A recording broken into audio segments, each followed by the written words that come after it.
convinced Facts that it that was prove, possible objectively, that a Stephen King is the politician most would bizarre arise man in who fiction. was so outside the Horror author mainstream Stephen and King so is an willing to say undisputed master anything. of terror.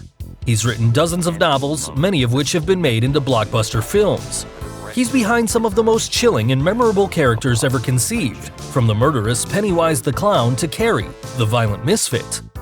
It's safe to say there's no one like King in the writing game today. King's books are undeniably frightening, but let's take a look at the facts of Stephen King's life, and you'll see all the reasons Stephen King is scary in real life too. He's had plenty of creepy run-ins over the years. That twisted prose didn't just come out of nowhere. Stephen King's life hasn't been particularly easy. From drug addiction to horrific accidents, King has had plenty of fuel for his uniquely dark mind. He survived a brush with death. In 1999, King went for his daily walk near his home in North Lovell, Maine. While on the road, he was struck and thrown by a minivan and suffered multiple serious injuries. He narrowly avoided being killed. King described the incident with his usual chilling clarity. This recollection is very clear and sharp, more like a snapshot than a memory. There is dust around the van's taillights. The license plate and the back windows are dirty. I register these things with no thought that I have been in an accident or of anything else. It's a snapshot, that's all. I'm not thinking, my head has been swapped clean. King's leg was snapped in 9 places, and he suffered breaks in his hips, spine, and ribs as well.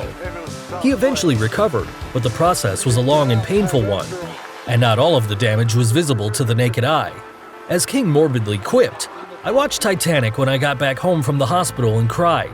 I knew that my IQ had been damaged." He invented the evil clown. Coulrophobia, the fear of clowns, has probably been around for a long time, but no one brought it to the public conscious like King, who created the horror that is Pennywise the Clown. The malevolent force haunted the pages of his novel It and came to television screens in 1990. Good luck sleeping after you've seen Tim Curry's spin on the character. He's rumored to be dead. The FAQ page on King's website contains plenty of queries, from questions about writing to inquiries about his personal life. And then there's this spooky question: are you dead? The answer is a simple no, but you know you're seriously dark when many of your fans aren't even sure if you're still among the living. He lives in a terrifying house.